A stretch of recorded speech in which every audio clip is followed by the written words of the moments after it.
حضرت سلطان باہو رحمت اللہ تعالی علیہ کے ایک خادم ہوئے ہیں، ان کا اصل نام امیر بابا لکھا ہے بعض جگہوں پہ، لیکن ان کو کدن میاں، کڈن میاں، بڈھے میاں کئی ناموں سے یاد کیا جاتا ہے۔ بڑے درویش تھے، صاحب حضوری آدمی تھے۔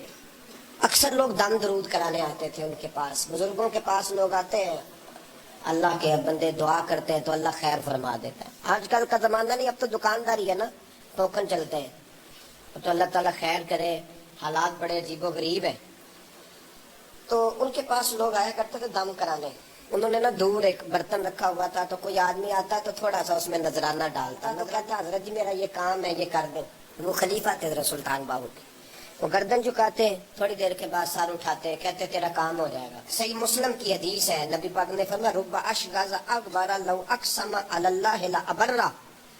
اللہ کے کچھ بندے ایسے ہیں جو اللہ کو قسم بھی دے تو اللہ ان کی قسم پوری کر دیتا ہے۔ ان کے کپڑے مٹی سے بھرے ہوتے ہیں، پر اللہ کو کہہ دیں تو اللہ کر دیتا ہے۔ حضرت سلطان باہو کے وہ خلیفہ کہتے ہو جائے گا تو ہو جاتا۔ پھر کوئی بندہ آگے کہتا یہ نذرانہ ڈال دیا ہے تو کام گردن چکاتے، کہتے اپنے پیسے نکال کے لے جا، تیرا کام کوئی نہیں ہونا۔ ایک دفعہ کچھ سیدزادیاں آ گئیں، انہوں نے آ کے نا اس زمانے میں 100 روپیہ، سمجھ لے کہ آج کل 1,00,000 روپیہ بابا جی کے نذرانے والے گلے میں ڈالا اور آ کے کہا کہ بابا ہمارے نا ایک بچے کو سزائے موت ہو گئی اور حلفاً بتاتے ہیں کہ ناجائز پھانسی کا حکم ہوا ہے، تو تیری رب رسول کی بارگاہ تک رسائی ہے، مہربانی کر، سیدوں کا بچہ ہے، مہربانی کر۔ بابا جی نے گردن چکائی اور کہا اپنا 100 روپیہ نکال کے لے جاؤ، مشکل ہے بچہ بچے تو میں کچھ نہیں کر سکتا۔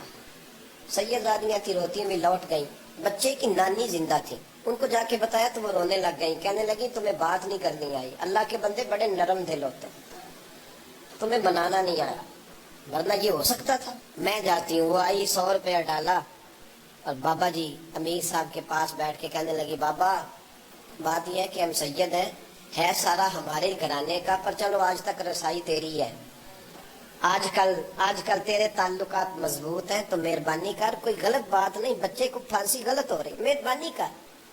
بابا کہنے لگا اماں میرے بس میں نہیں، میں بھی تو اللہ کا کمزور بندہ ہوں نا، مالک کا کمزور بندہ ہوں، کو ضروری نہیں، دعا پہ فضل ہوتا ہے، اگر اس کی مشیت ہو تو پھر بندہ کیا کر سکتا ہے، تو اماں یہ کام نہیں ہو سکتا۔ تو اماں رونے لگ گئی، کہنے لگی کوئی نہیں، میں قیامت کے دن حضور کی بارگاہ میں تیری شکایت کروں گی، میں کہوں گی کہ میں نے بتایا تھا میں سید ہوں، اس نے توجہ ہی نہیں کی، میرا کوئی خیال ہی نہیں کیا۔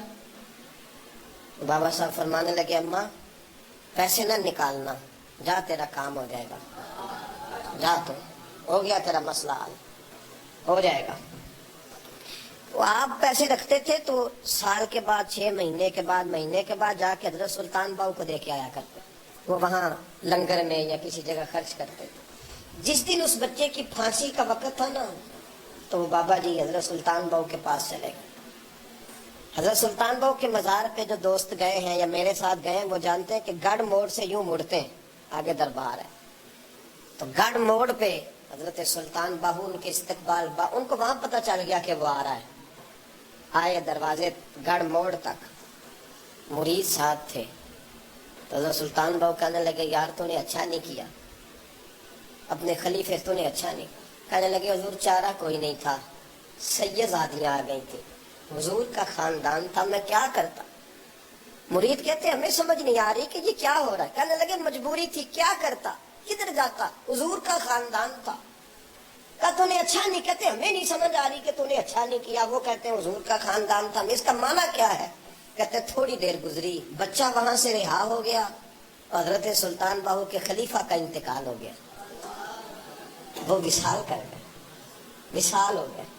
آپ نے جنازہ پڑھایا، دفن کیا، تو غلام کہنے لگے حضور یہ ماجرا کیا ہے؟ آپ فرمانے لگے اس نے اللہ کے حضور دعا کی تھی کہ مولا جناب اسرائیل نے اس دن کسی نہ کسی کی روح لینے جانا ہے نا، تو میری لے جائے۔